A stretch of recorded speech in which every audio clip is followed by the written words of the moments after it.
This is a short Idency video showing you how to calibrate the Anviz FacePass 7 Pro device for better facial recognition.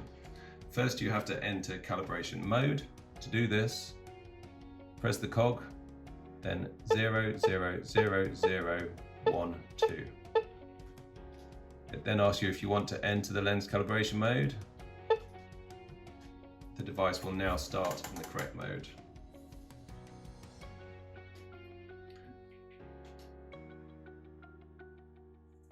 Now you need your calibration sheet, which should be printed out and on hard piece of card.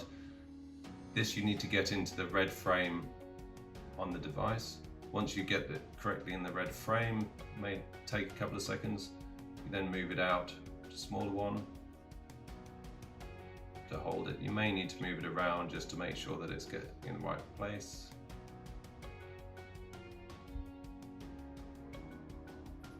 Okay, once it's happy with it, you've got a success message on screen.